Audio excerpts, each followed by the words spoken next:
I don't normally compare myself with Greek gods, but Dionysus here and we share the same amputations. 2 below elbow amputations and 2 below knee amputations. And to say that I wasn't prepared for this shock would be a ridiculous understatement. I mean, nothing could have prepared me for this, for the dawning realization that I was facing the rest of my life without hands and feet.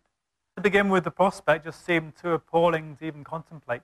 And of course, on top of all that, I was still really struggling to come to terms with what had happened to Jamie.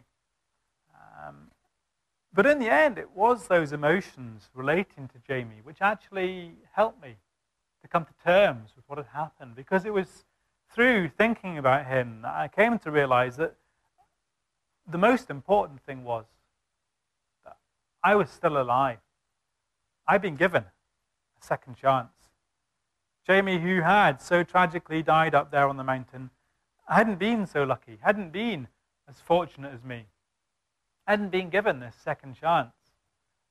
And so I made up my mind that if anything, I owed it to him, as much as I owed it to everyone who'd fought so hard to save me, as much as I owed it to myself to make the most of this second chance, just to give it a go, to find out what was possible without hands and feet, just to treat it like my next big challenge, just to treat it like the next big mountain that I had to climb. And so that's what I resolved I was going to do. I made up my mind that this day here was going to be the low point in my life, and that every day from this day on, I was somehow going to get better. I was somehow going to improve. But the most important step was taking that positive outlook right from the beginning, resolving to somehow find the positive in this situation and bring it out. And at first, the prospect of rebuilding my entire life all over again from scratch just seemed like way too daunting an undertaking for one person. I just didn't know where to begin. I just felt utterly overwhelmed, utterly alone, utterly incapable. And there were many, many times during those first few days and weeks when I just wanted to throw the towel in there and then, before it even really got started. The first thing that I realized about this challenge was that, of course, I wasn't facing it alone. In fact, I was completely surrounded by people that were there that could help me. There was the professional staff, the doctors and surgeons and nurses, physiotherapists, occupational therapists, prosthetists, all these people who were around my bedside 24 hours a day should I need them. They were all up for the challenge. There was my friends and family, my girlfriend Anna, who were also around my bedside daily, who were also up for the challenge. And when I began to realize quite how many people there were whose help and encouragement and advice I could draw on at any time, suddenly the challenge that I faced didn't seem quite so daunting after all. And then the second thing that I came to realize about this great challenge that I faced was that, of course, like any challenge, it didn't have to be one big challenge, but it could be broken down into many, many much more achievable bite-sized pieces. So rather than lying in bed all day, feeling sorry for myself, moping about the fact that I was never going to climb a mountain again, I would just wake up each morning and try and set myself a goal, try and set myself a small, achievable target that I felt I could meet that day.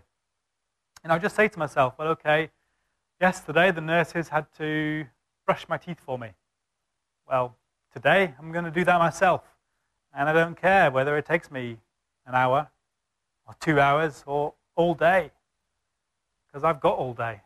And so I would throw myself with as much enthusiasm as I could manage into this challenge that I'd set myself. And to my surprise, more often than not, I would achieve that goal that I'd set myself. I would reach that target. Somehow or other, it might be difficult. It might take all day. And it would certainly require a huge amount of support from the people around me. But somehow or other, I would get there. And that would be a small victory. That would be one small piece of my self-esteem won back. That would be one small step further down my road to rehabilitation and independence. And so in a funny kind of way, I really didn't find it all that difficult to stay motivated during this time. Because every day I was winning these small victories. Every day I was managing to do something new, something that I couldn't do the day before. And strangely, though, that period of 2.5, 3 months after the accident, far from being the worst time of my life, actually proved to be one of the most rich and rewarding and exciting times in my life.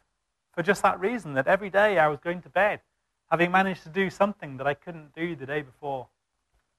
So here we have the world's first ever no-handed juggling show. So how is he going to do this, you're probably wondering. Well, actually I do need some more pieces of specialized equipment for this, which did mean yet another visit to go and see my poor, long-suffering prosthetists. So here we have the world's first ever pair of artificial juggling hands. So if you'll just indulge me, I'll attempt to give you a demonstration. I don't expect too much, I'm not all that good. And it might take a few goes to get going. So give me a couple of chances if I drop the balls. But if it does work, maybe it'll just go some way further to demonstrating. If you really set your mind to it, if you're really prepared to go out and give something a go, no matter what the odds, no matter how unlikely it seems, you really can achieve even the most incredible of things. Okay. Feeling the pressure of that camera on me now. Can you guys do drum rolls at all? How about that? That'll get me going. There we go. Thank you very much indeed.